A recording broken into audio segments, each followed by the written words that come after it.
Muy bien, muy bien, buenas tardes a todos. Hoy les voy a platicar acerca de un tema muy interesante de la teoría económica. Vamos a ir viendo por qué debemos de estudiar la teoría económica. Vamos a ver su importancia, tanto para eh, la empresa, para la toma de decisiones, ¿no? Como para nuestra propia vida como individuos. Es importante estar al pendiente de algunas cuestiones de la economía, de estos fenómenos que vamos viendo día tras día, mes tras mes, año tras año.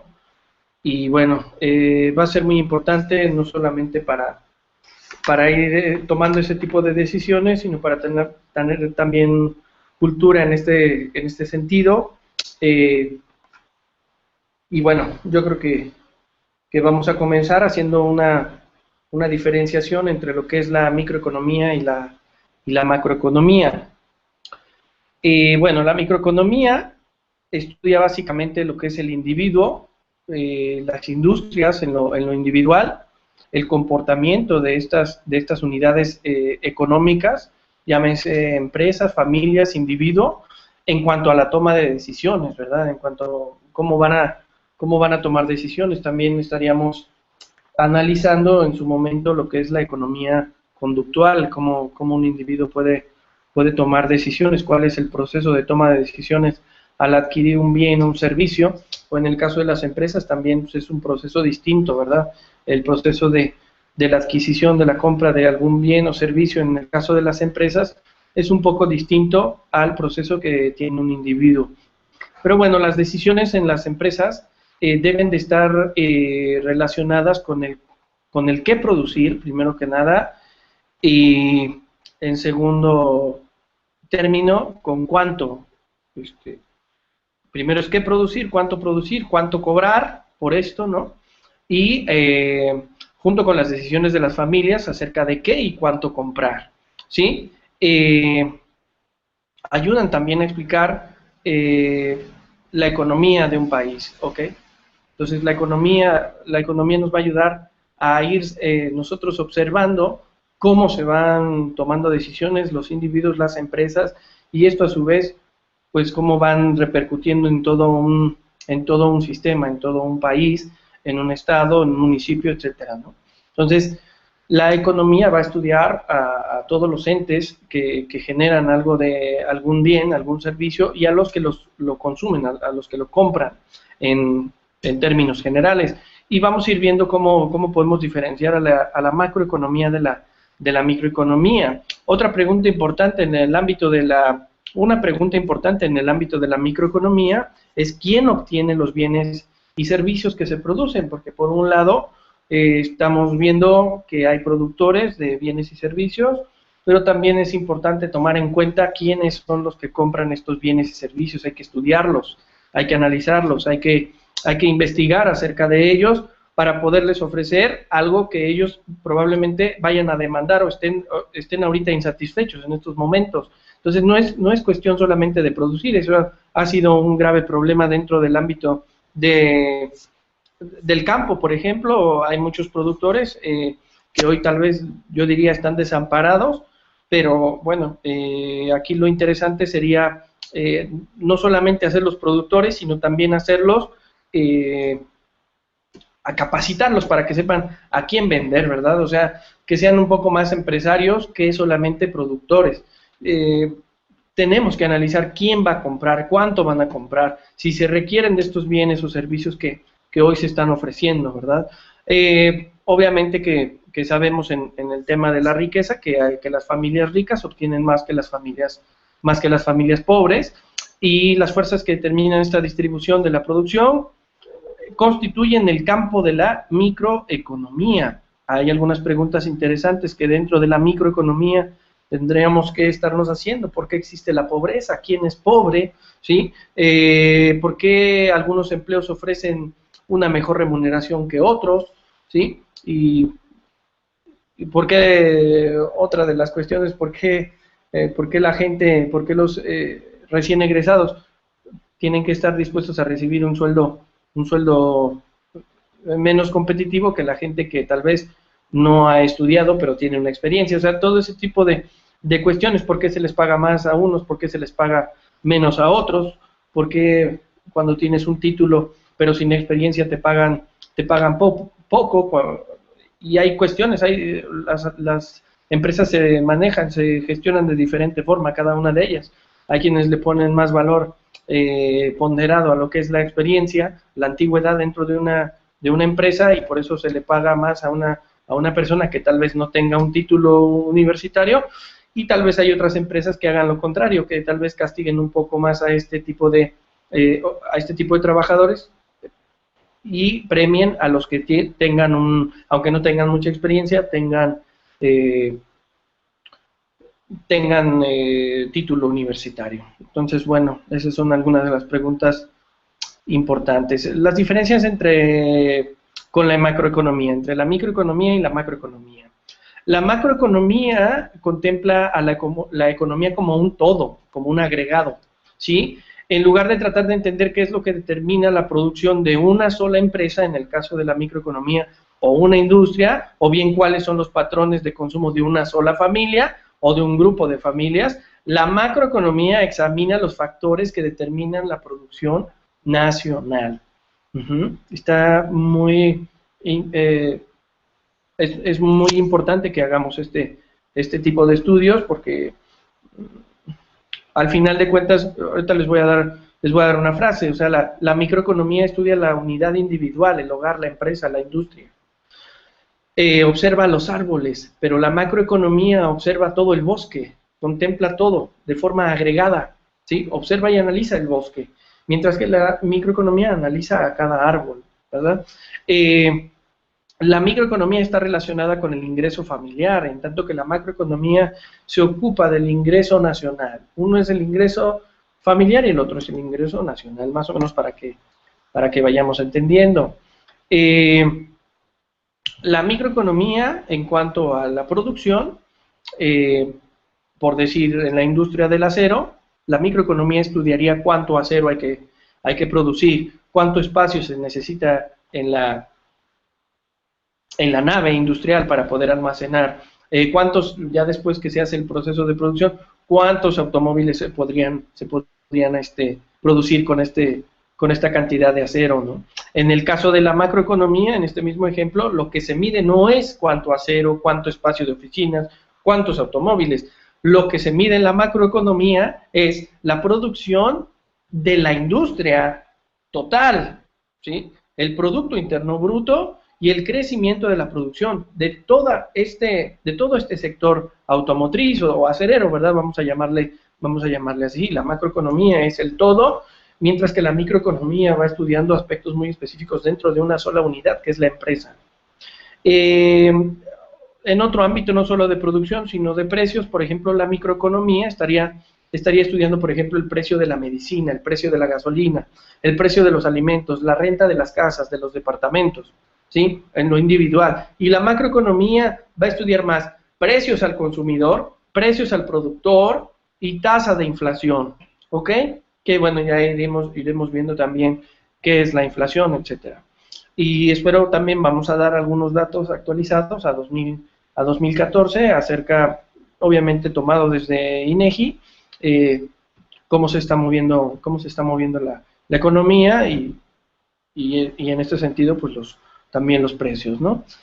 También vamos a estar con COFEMER ahí viendo algunos datos que a la gente que tomamos diplomados con ellos nos van mandando diario cómo se va comportando la economía, las finanzas a nivel no solo nacional, sino internacional, y obviamente este tipo de indicadores como la inflación, tipo de cambio, etcétera. Otro ámbito también muy importante va a ser la parte de los ingresos, o sea, ya les he platicado solamente un poquito acerca de la producción, luego de precios, ahora vamos a hablar de ingresos. La microeconomía estudia la distribución del ingreso de la riqueza, ¿ok? O sea, salarios en la industria automotriz, regresando al ejemplo de la industria automotriz, o sea, va a estudiar la microeconomía el salario en la industria automotriz. El salario mínimo va a estudiar, y el salario de ejecutivos, de empleados administrativos, etcétera, y vamos a estar estudiando la pobreza. Y en el caso de la macroeconomía, perdón, vamos a estar estudiando el ingreso nacional, no solamente el ingreso de una familia, sino el ingreso nacional. Entonces vamos a estar viendo sueldos y salarios totales, ¿sí? Utilidades corporativas totales de toda la industria, ¿verdad? Eso es lo que analiza la macroeconomía. Y luego, por último, es producción, precios, ingresos y luego empleo. Ese es el último elemento que podríamos estar, o tema que podríamos estar relacionando para poder diferenciar la micro con la macroeconomía. En el tema del empleo, lo que analiza la microeconomía son los trabajos de la industria del acero, por ejemplo, en esto que habíamos comentado del acero. Número de empleados en una empresa, en una cooperativa. Número de contadores, número de administradores, ok, vamos a analizarlo de esa forma. Y en el caso de la macroeconomía estaríamos estudiando el número total de empleados que genera ese sector de automóviles o industrial, ¿verdad? Ese sector acerero, ¿verdad? O sea, vamos a estudiar el total. Vamos a estudiar también la tasa de desempleo, ¿verdad? O sea, vamos a ver el macro, vamos a ver el agregado en la parte de macroeconomía, y en la microeconomía vamos a estudiar específico. Espero que lo vayamos viendo bien y lo vayamos entendiendo bien. Bueno, el estudio de todo esto que se llama economía, ya les daré bien la definición de lo que es la economía. Quiero que vayamos entendiendo primero y luego ya, yo creo que van a entenderlo mejor cuando les explique o cuando les diga la definición de la economía. El estudio de la economía, el origen de la economía, 1776, Adam Smith publicó su obra clásica, Investigación sobre la naturaleza y causa de la riqueza de las naciones. Smith puede considerarse como fundador de la microeconomía, la cual obviamente va a ser rama de la economía que se ocupa del comportamiento del mercado, de las empresas y de los consumidores, que ya había mencionado. En cambio, la macroeconomía se ocupa del funcionamiento global de la economía. Surge cuando John Maynard Keynes, o Keynes, o King, como ustedes lo quieran pronunciar, que nace en 1883, es el máster, yo diría, de la economía. Publicó en 1936 la teoría general de la ocupación, el interés y el dinero. ¿Sí? Ha emitido, por ejemplo, teorías de las causas del desempleo y las recesiones económicas, la determinación de la inversión y el consumo, y por qué unos países prosperan y otros se estancan. Aquí vamos a poder ver la aportación de Keynes, la más importante, es la siguiente. Él quería saber cómo podemos hacer que el desempleo y la inflación se eliminen, ¿verdad? Él decía que no podía coexistir la inflación y el desempleo, ¿verdad? Que la inflación es la subida de precios de los productos de la canasta básica, y yo diría que no solamente de la canasta básica. Todos los productos tienen una inflación, pero para efectos económicos y para efectos estadísticos oficiales se toma como factor de medición, como ratio de medición a nivel internacional, se toma la canasta básica.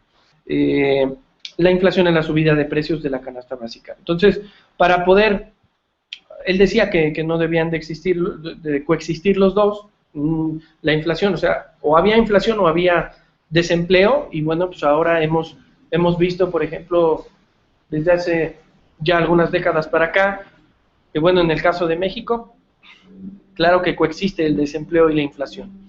Y bueno, él decía que para poder combatir esta situación del desempleo y de la inflación, teníamos que saber cuál era la demanda global, ¿sí? La demanda global la podemos obtener sumando los siguientes factores: la demanda de consumo, de bienes de consumo, la demanda del consumo como tal, ¿sí? Aumentar también las inversiones en empresas, las inversiones, etcétera, ¿no? La inversión productiva. También aumentar el gasto público, que hoy en día, 2014, y en México está haciendo muchísima falta la parte del gasto público. Habrá que ver, y ya les voy a mencionar cómo vamos en ese en ese sentido, en la parte de gasto público. Pero habría que el gobierno generar gasto público para que haya inversión, para que haya consumo. Y el último elemento que decía Keynes es la parte de exportaciones, el incremento con el comercio externo, ¿verdad? Con el comercio internacional.